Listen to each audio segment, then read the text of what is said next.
Hello, everyone.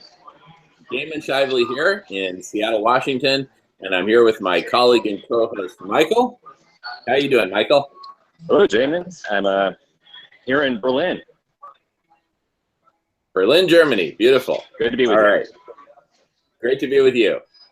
All right, so we're just going to do a series of videos here, just kind of introducing everyone to this concept of a compassionate economy. What's this whole idea of a compassionate economy? So in this first introductory video, we're going to talk about its essence and then how we're going to actually go about implementing it or achieving it. And just jump in anytime, Michael. We're just making this a conversation. And Michael's at a cafe, so there's a little background noise. So I think it just kind of adds flavor to the whole thing. Anyway, so the essence of compassionate economy is to transform, I'll say this somewhat poetically, to transform how we humans walk the earth. Because the way that we're walking the earth right now, we're trampling all over it and we're destroying it. We're not only destroying it for the earth, we're ultimately destroying it for ourselves as well. So we're destroying it for everyone. Well, how do we transform how we walk the earth? And, rather than, there's a lot of ways that you could look at, well, how do you transform how we humans walk the earth? So one way would be to take a very spiritual approach and let's all just enter some big seance together and, figure it out or, whatever. And not to dismiss any of that. In fact, I'm a big fan of Charles Eisenstein, who writes about, the spiritual nature of all this transformation to come. We are particularly focused on one particular kind of view or perspective of this transformation, and that is the economic transformation. Because from an economist's perspective or from a business perspective, how we walk the earth can be broken down into all these different economies. We wake up in the morning in a house, and that house was built out of wood because we wanted to live in a wooden house for all these reasons. So that drove the destruction of forests, et cetera, et cetera.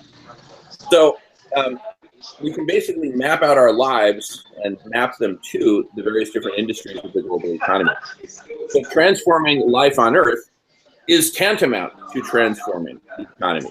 How we move around, what we build, what we buy, where we live, et cetera, et cetera. Yeah, let me add to that, Jamin. Yeah, please. Just to elaborate.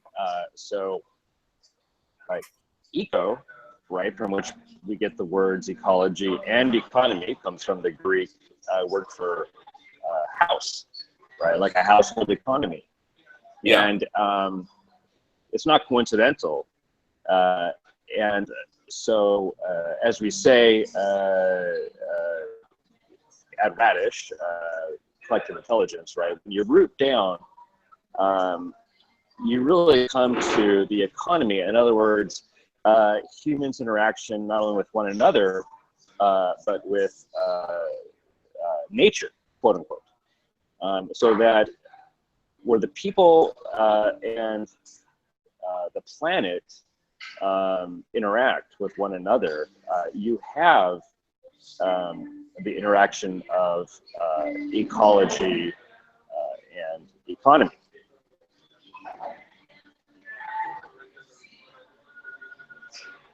Yeah, absolutely, absolutely. Very well said.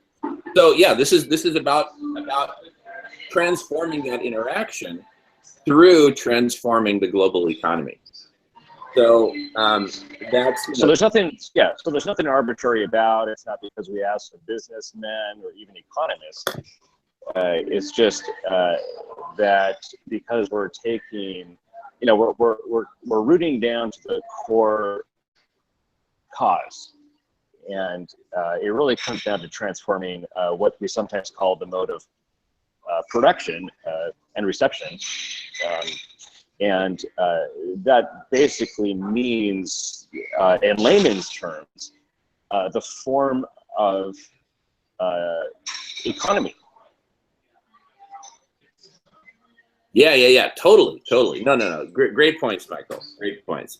So now let's shift gears from the objective is to transform the economy from an economy of hoarding that is destroying the planet to a compassionate economy. that is regenerating and healing the planet and humanity and all of its ecosystems and life supporting systems and all that of the planet. So how do we achieve that? Well, from a high level, and then in subsequent videos, we'll delve into the details, but from a very high level, how we achieve it is by developing and implementing a whole new standard for the global economy. You might want to go on mute, Michael. It's kind of like dishes crashing in the background and stuff. But anyway, the way we're going to implement it is by developing and implementing a new global standard, a new standard for the global economy, which we call CCC, and we'll get into that. But it's implementing that standard, developing and implementing that standard as part of a larger global strategy of global transformation called the Hungerless Games. So you have CCC as this crucial component within a larger global strategy called the Hungerless Games. So we'll be getting to in a few short videos here. But let's really start with the big picture then of transforming the global economy, starting with the Hungerless Games strategy as our starting point. Sure. That said, we could turn that on its head and say that the Hungerless Games is a strategy within the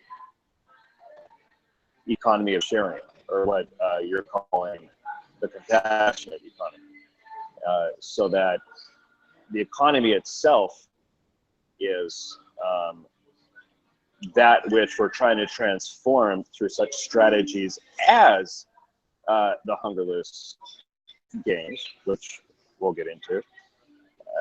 So I think it depends upon how we look at it. I tend to subsume the Hungerless Games as a strategy within, like, one strategy among others to transform the economy from an economy of hoarding to sharing.